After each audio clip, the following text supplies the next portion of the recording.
ಅವಹೇಳನಕಾರಿ ಹೇಳಿಕೆ ನೀಡಿದ್ದಕ್ಕೆ ದಿನೇಶ್ ಗುಂಡೂರಾವ್ ವಿಷಾದವನ್ನ ವ್ಯಕ್ತಪಡಿಸಿದ್ದಾರೆ. ಯೋಗಿ ಆದಿತ್ಯನಾಥ್ ಬಗ್ಗೆ ಅವಾಚ್ಯ ಪದ ಬಳಕೆ ಮಾಡಿದಂತ ದಿನೇಶ್ ಗುಂಡೂರಾವ್ ಭಾವೋದ್ವೇಗದಲ್ಲಿ ಹೇಳಿಕೆ ನೀಡಿದ್ದೇನೆ ಅಂತ ಇದೀಗ ದಿನೇಶ್ ಗುಂಡೂರಾವ್ ಪ್ರತಿಕ್ರಿಯೆಯನ್ನ ಕೊಟ್ಟಿದ್ದಾರೆ. ಯೋಗಿ ಆದಿತ್ಯನಾಥ್ ಬಗ್ಗೆ ಅವಾಚ್ಯ ಪದ ಬಳಕೆಯನ್ನ ದಿನೇಶ್ ಗುಂಡೂರಾವ್ ಮಾಡಿರ್ತಾರೆ. ಇದಕ್ಕೆ ಭಾವೋದ್ವೇಗದಲ್ಲಿ ಆ ಹೇಳಿಕೆ ನೀಡಿದ್ದೆ ಅಂತ ದಿನೇಶ್ ಗುಂಡೂರಾವ್ ಪ್ರತಿಕ್ರಿಯೆ ಕೊಟ್ಟಿದ್ದಾರೆ. ಉತ್ತರ ಪ್ರದೇಶದಲ್ಲಿ ಅತ್ಯಾಚಾರ ಪ್ರಕರಣ ಸಂಬಂಧಿಸಿ ನಿನ್ನೆ ಹೇಳಿಕೆಯನ್ನ ನೀಡಿದ್ದೆ.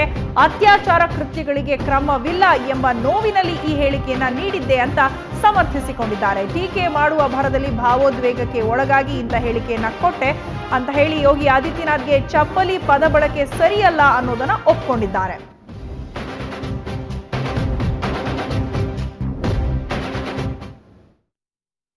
ಅತ್ಯಾಚಾರ ಮಾಡಿರ್ತಕ್ಕಂಥವರ ಪರವಾಗಿ ಇಬ್ಬರು ಬಿಜೆಪಿ ಮಂತ್ರಿಗಳು ಪ್ರತಿಭಟನೆ ಪಾಲ್ಗೊಳ್ತಾರೆ. ಇಲ್ಲಿ ಯುಪಿ ಸರ್ಕಾರ ಅತ್ಯಾಚಾರ ಆಗಿರ್ತಕ್ಕಂಥ ಮಹಿಳೆಗೆ ರಕ್ಷಣೆ ಕೊಡೋದಿಲ್ಲ. ಅವರ ತಂದೆನ ಅರೆಸ್ಟ್ ಮಾಡಿಸ್ತಾರೆ, ತಂದೆ ಸತ್ತೋಗ್ತಾರೆ.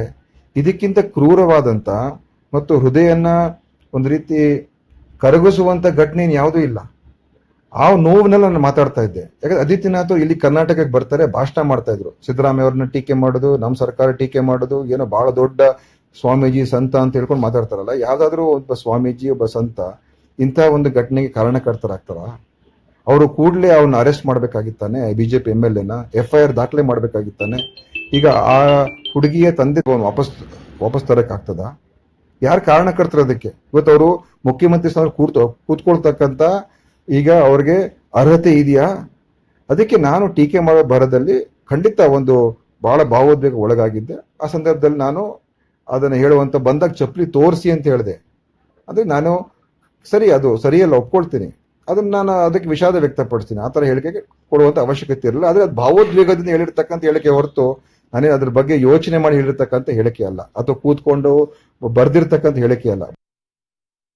ಅತ್ಯಾಚಾರ ಮಾಡಿರ್ತಕ್ಕಂಥವರ ಪರವಾಗಿ ಇಬ್ಬರು ಬಿಜೆಪಿ ಮಂತ್ರಿಗಳು ಪ್ರತಿಭಟನೆ ಪಾಲ್ಗೊಳ್ತಾರೆ.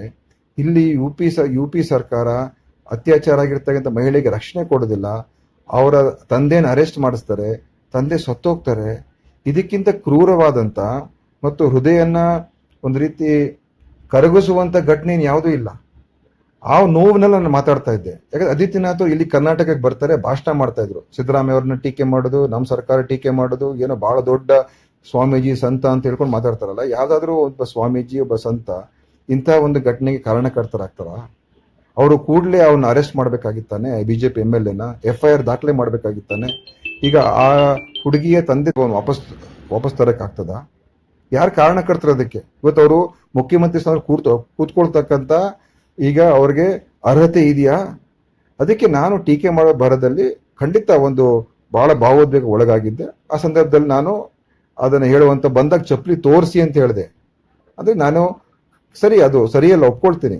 ಅದನ್ನ ನಾನು ಅದಕ್ಕೆ ವಿಷಾದ ವ್ಯಕ್ತಪಡಿಸ್ತೀನಿ. ಆ ತರ ಹೇಳಿಕೆಗೆ ಕೊಡುವಂತ ಅವಶ್ಯಕತೆ ಇರಲಿಲ್ಲ. ಆದ್ರೆ ಅದು ಭಾವೋದ್ವೇಗದಿಂದ ಹೇಳಿರ್ತಕ್ಕಂಥ ಹೇಳಿಕೆ ಹೊರತು ನಾನೇ ಅದ್ರ ಬಗ್ಗೆ ಯೋಚನೆ ಮಾಡಿ ಹೇಳಿರ್ತಕ್ಕಂಥ ಹೇಳಿಕೆ ಅಲ್ಲ, ಅಥವಾ ಕೂತ್ಕೊಂಡು ಬರ್ದಿರ್ತಕ್ಕಂಥ ಹೇಳಿಕೆ ಅಲ್ಲ.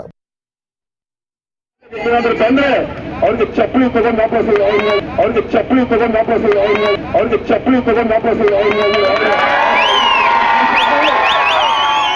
ಅವರು ಕರ್ನಾಟಕ ರಾಜ್ಯಕ್ಕೆ ಅವರ ಕಾಲು ನಮ್ಮ ನಾಡ ಮೇಲೆ ಅವರು ನಮ್ಮ ಭೂಮಿ ಮೇಲೆ ಮುಟ್ಟಬಾರ್ದು.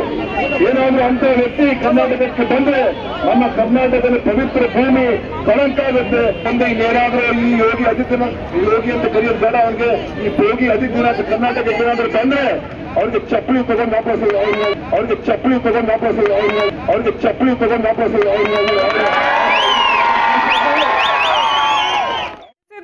ನಿನ್ನೆ ದಿನೇಶ್ ಗುಂಡೂರಾವ್ ಕೊಟ್ಟಂತಹ ಹೇಳಿಕೆ ಯೋಗಿ ಆದಿತ್ಯನಾಥ್ ವಿರುದ್ಧವಾಗಿ ಚಪ್ಪಲಿ ಹಾಕಿ ಅನ್ನುವಂತಹ ಪದ ಪ್ರಯೋಗವನ್ನ ಮಾಡಿದ್ರು. ಇನ್ನು ಸರಣಿ ಪ್ರತಿಭಟನೆಯನ್ನ ಬಿಜೆಪಿ ಮಾಡಿದ ಬೆನ್ನಲ್ಲೇ ಇದೀಗ ಆ ರೀತಿ ಪದ ಬಳಕೆಯನ್ನ ನಾನು ಮಾಡಬಾರ್ದಾಗಿತ್ತು, ಅದಕ್ಕೆ ವಿಷಾದವನ್ನ ವ್ಯಕ್ತಪಡಿಸ್ತೇನೆ ಅನ್ನೋ ಪ್ರತಿಕ್ರಿಯೆಯನ್ನ ಇವತ್ತು ದಿನೇಶ್ ಗುಂಡೂರಾವ್ ಕೊಟ್ಟಿದ್ದಾರೆ. ಭಾವೋದ್ವೇಗದಲ್ಲಿ ಮಾತನಾಡದೆ ಅತ್ಯಾಚಾರ ಕೃತ್ಯಗಳಿಗೆ ಕ್ರಮವನ್ನ ತೆಗೆದುಕೊಳ್ತಾ ಇಲ್ಲ ಯುಪಿಯಲ್ಲಿ, ಆ ವಿಚಾರವಾಗಿ ಭಾವೋದ್ವೇಗದಲ್ಲಿ ಆ ರೀತಿ ಮಾತನಾಡದೆ ಅಷ್ಟೇ, ಅದೇ ರೀತಿಯಾಗಿ ಹೇಳಬೇಕು ಅಂತ ಆಲೋಚಿಸಿ ಆಡಿದಂತ ಮಾತಲ್ಲ ಅಂತ ಹೇಳಿದ್ದಾರೆ.